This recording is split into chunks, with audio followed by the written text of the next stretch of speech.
നിസ്കാരത്തെ കുറിച്ചാണ് നമ്മൾ എന്ത് ചെയ്യുന്നത്? പഠിക്കുന്നത്. അപ്പൊ നമ്മൾ നിസ്കരിക്കാൻ പോകുന്ന നിസ്കാരം ഏതാണ്? സുബഹിയല്ല, ളുഹർ നിസ്കാരം. ഏതാണ്? ളുഹർ നിസ്കാരത്തെ കുറിച്ചാണ് നമ്മൾ എന്ത് ചെയ്യുന്നത്? പഠിക്കാൻ പോകുന്നത്. അപ്പൊ നിസ്കാരത്തിന്റെ ഫർളുകൾ എത്ര ഉണ്ട്? നിസ്കാരത്തിന്റെ ഫർളുകൾ എത്രയുണ്ട്? 6 അല്ലേ? നിസ്കാരത്തിന്റെ ഫർളുകൾ എത്ര ഉണ്ടാ? 6 ഫർളുകളുണ്ട്. അപ്പോൾ നമ്മളിവിടെ നിസ്കരിക്കാൻ പോകുന്നത് ളുഹർ നിസ്കാരത്തെ കുറിച്ച് കാണിച്ചു തരാൻ പോകുന്നത്. അപ്പോൾ ഞാൻ കാണിച്ചു തരുമ്പോഴാണ് എന്ത് ചെയ്യേണ്ടിയുള്ളത്? നമ്മൾ വീഡിയോ ഒക്കെ എടുക്കുന്നുണ്ട്. അതിനാണ് എല്ലാവർക്കും കാണാൻ വേണ്ടി, കണ്ട് പഠിക്കുന്നതിന് വേണ്ടി. കേട്ടാ, എല്ലാവരും കണ്ടോ? ശരി. അപ്പോൾ നമ്മൾ ളുഹർ നിസ്കരിക്കാൻ പോകുന്നത്. ളുഹർ എത്ര റക്അത്താണ്? 4 റക്അത്ത് നിസ്കാരമാണ് ളുഹർ നിസ്കാരം. ശരി. അപ്പോൾ നമ്മൾ ഈ നിൽക്കുന്നത്. അപ്പോൾ നമ്മൾ കൈ കെട്ടുക. അള്ളാഹു കൈ കെട്ടുന്നതിന് മുമ്പ് നമ്മൾ എന്ത് ചെയ്യണം? നിയത്ത് വെക്കണം. എങ്ങനെയാണ് നിയത്ത് വെക്കേണ്ടത്? പറ. ളുഹറിന്റെ നിയത്ത് പറ.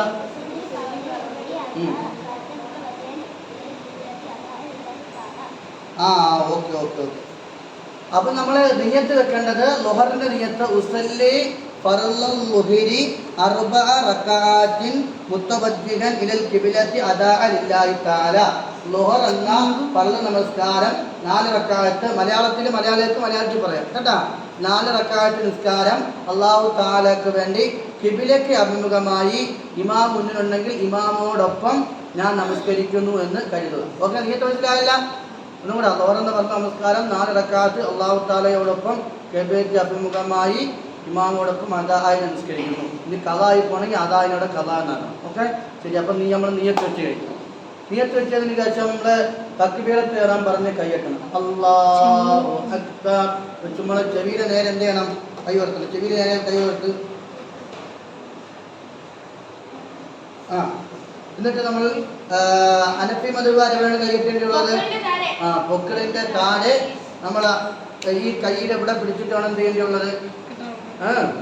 കൈ കെട്ടേണ്ടി ഉള്ളത്. ശരി. അപ്പൊ അത് കഴിഞ്ഞിട്ട് നമ്മൾ സനാ ഓതണം. സനാ ഓദിക്കണം. എങ്ങനെ സനാ ഓതേണ്ടത്?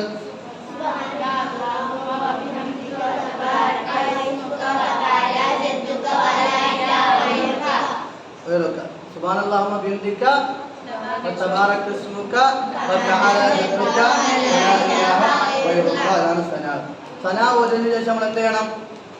സൂറത്തുൽ ഫാത്തിഹ ഓതുക. അത് കഴിഞ്ഞിട്ട് സൂറത്ത് ഓതുക.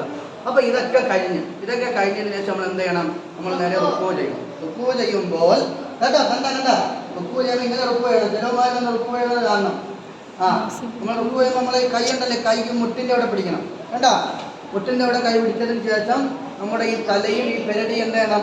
സമമായിട്ട് ഇങ്ങനെ ഇരിക്കണം. ഓക്കെ, കേട്ടാ, ഇതാണ് റുക്കൂ. ഇത് നമ്മൾ പറഞ്ഞ പേരാണ് റുക്കൂ. ഇവിടെ നമ്മൾ എന്ത് പറയണം? സുബ്ഹാന റബ്ബിൽ അസീം എന്ന് 3 പ്രാവശ്യം പറയുക. കണ്ട, ഇങ്ങനെ നിന്ന് 3 പ്രാവശ്യം. ഇനി ഇവിടെ മുന്നേറി ഇവിടെ നേരെ സമി അല്ലാഹു ലിമൻ ഹമിദ. ഇത് പറയണം. ഇന്ന് പറഞ്ഞ നിൽക്കുന്നതിന് നമ്മൾ പറയുന്ന പേരാണ് ഇത്തിദാല്. ഇത്തിദാബല്ല, ഇത്തിദാല് എന്ന് നമ്മൾ പറയുന്നത്. സുജൂദ് എടുക്കാൻ ഇങ്ങോട്ട് കൊണ്ട് കാണിക്കണം കേട്ടോ. അപ്പോൾ സുജൂദ് പോവുകയാണ്. അപ്പം ഇത്തിദാൽ നമ്മൾ എന്താണ് പറയേണ്ടത്? റബ്ബനാ വലക്കൽ ഹംദു എന്ന് പറയണം. സമി അല്ലാഹു ലിമൻ പറഞ്ഞ് നമ്മൾ ഇങ്ങനെ ശേഷം എന്നിട്ട് സുജൂദിലേക്ക്. ഇനി സുജൂദിന്റെ പ്രത്യേകത, സുജൂദിൽ നമ്മൾ പോകുമ്പോൾ കാലിങ്ങനെ എല്ലാവരും വയ്ക്കും. കാലിങ്ങനെ വെക്കരുത്. കാലിന്റെ എല്ലാവരും ശ്രദ്ധിക്കാൻ വേണ്ടി പറയുന്നത് നമ്മളിവിടെ കാണിക്കുന്ന ഏറ്റവും ഒരു അബദ്ധമാണ്. കാലിന്റെ ഈ തള്ളവിരൽ കണ്ട, ഈ തള്ളവിരൽ ശ്രദ്ധിച്ച് കാണിച്ചു, എല്ലാവരും കാണിച്ചു. ഈ കാലിനെ തള്ളവിരൽ നമ്മൾ ഭൂമിയിൽ കുത്തണം, തറയിൽ കുത്തണം. ചില ആളുകൾ ഇതാ ഇങ്ങനെ വെക്കും. ഇങ്ങനെ വെച്ച് കഴിഞ്ഞാൽ സുജൂദ് ആവത്തില്ല, ശരിയാവൂല.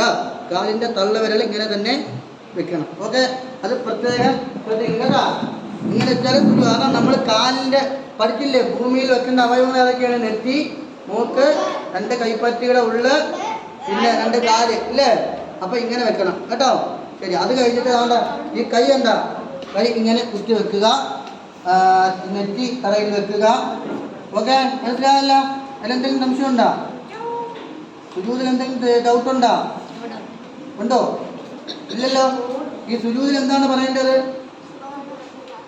സുബ്ഹാന റബ്ബിൽ അഅ്ല എന്ന് പറയണം അല്ലേ? ശരി. ഇനി അതിൻ്റെ ഇരുന്നു അവിടെ നമ്മൾ ഇരിക്കുമ്പം ഇങ്ങനെ ഇരിക്കുകയല്ലേ? ഇത്രാശിന് ഇങ്ങനെ ശരി ഇങ്ങനെ ഇരിക്കണം കേട്ടാ. എന്നാൽ അടുത്ത സുജൂദ് രണ്ടാം സുജൂദ് ചെയ്യണം. അതങ്ങനെ ചെയ്തിട്ട് വീണ്ടും ഇരുന്നു. ഇപ്പോൾ ഒരു റക്അത്ത് പൂർത്തിയായി. ഇതോട് 2 സുജൂദോടുകൂടി നിസ്കാരത്തിൻ്റെ ഒരു റക്അത്ത് പൂർത്തിയായി. 4 റക്അത്തുള്ള നിസ്കാരത്തിലാണെങ്കിൽ ഒരു റക്അത്ത് പൂർത്തിയായി. ഓക്കെ. അപ്പോൾ ഇത്രയാണ് നമ്മൾ ആദ്യം മനസ്സിലാക്കേണ്ടത്. ആദ്യം നിയ്യത്ത് വെക്കുക, നിയ്യത്ത് വെച്ച് കൈകെട്ടുക, കൈകെട്ടിയതിനു ശേഷം സലാം ഓതുക, ഫാത്തിഹ ഓതുക, സൂറത്ത് ഓതുക, റുക്കൂ ചെയ്യുക, ഇഅ്തിദാൽ ചെയ്യുക, സുജൂദ് ചെയ്യുക. അതോടുകൂടി ഒരു റക്അത്ത് കഴിഞ്ഞു. ഇനി അത്തഹിയാത്ത് ഓതണം. ഇതാണ് അവസാന. നമ്മളിപ്പോൾ 3 റക്അത്ത് കഴിഞ്ഞ് 4 റക്അത്ത് ആയി. ഇനിയിപ്പം അവസാനത്തെ അത്തഹിയാത്ത് ഇരിക്കുകയാണ്. അവസാനത്തെ അത്തഹിയാത്തിൽ എന്താണ് ചെയ്യേണ്ടത്? അത്തഹിയാത്ത് ഓതണം. അത്തഹിയാത്ത് ഓതിക്കണം എല്ലാവരും.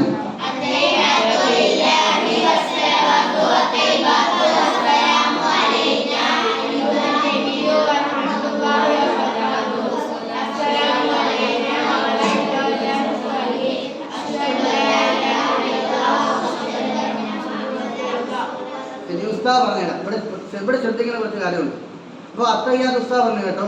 അത്തഹിയാത്തു ലില്ലാഹി വസ്സലവാത്തു വത്വയ്യിബാത്തു അസ്സലാമു അലൈക അയ്യുഹൻ നബിയ്യു വറഹ്മത്തുള്ളാഹി വബറകാതുഹു അസ്സലാമു അലൈനാ വഅലാ ഇബാദില്ലാഹി സ്വാലിഹീൻ അഷ്ഹദു അൻ ലാ ഇലാഹ ഇല്ലല്ലാഹു വഅഷ്ഹദു അന്ന മുഹമ്മദ റസൂലുള്ളാഹ്. എന്നിവിടെ പറയുമ്പോൾ നമ്മൾ ശ്രദ്ധിക്കേണ്ടത് അഷ്ഹദു അൻ ലാ ഇലാഹ ഇല്ലല്ലാഹ് എന്ന് പറയുന്ന സമയത്ത് നമ്മുടെ വലത് കൈയുടെ ചൂണ്ടുവിരലുണ്ടല്ല, ഈ ചൂണ്ടുവിരൽ ഉയർത്തണം. ഈ ചൂണ്ടുവിരൽ അഷ്ഹദു അൻ ലാ ഇലാഹ ഇല്ലല്ലാഹ് പറയുമ്പോൾ നമ്മൾ ചൂണ്ടുവിരൽ ഉയർത്തുക. എന്നിട്ട് ഇല്ലല്ലാഹ് എന്ന് പറയുമ്പോൾ എന്ത് ചെയ്യണം? നമ്മൾ താഴ്ത്തി ഇടുക. ഓക്കെ. അപ്പം ഇതിന് ശേഷം നമ്മൾ എന്ത് പറയണം? സ്വലാത്ത് ചെല്ലണം. സ്വലാത്ത് ഞാൻ പറഞ്ഞുതരാം.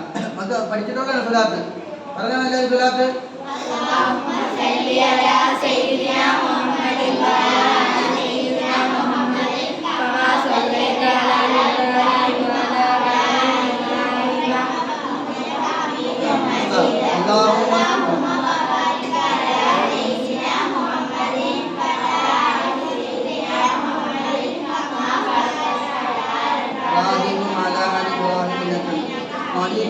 اللهم صل على سيدنا محمد وعلى آل سيدنا محمد كما صليت على إبراهيم وعلى آل إبراهيم إنك حميد مجيد اللهم بارك على سيدنا محمد وعلى آل سيدنا محمد كما باركت على إبراهيم وعلى آل إبراهيم إنك حميد مجيد.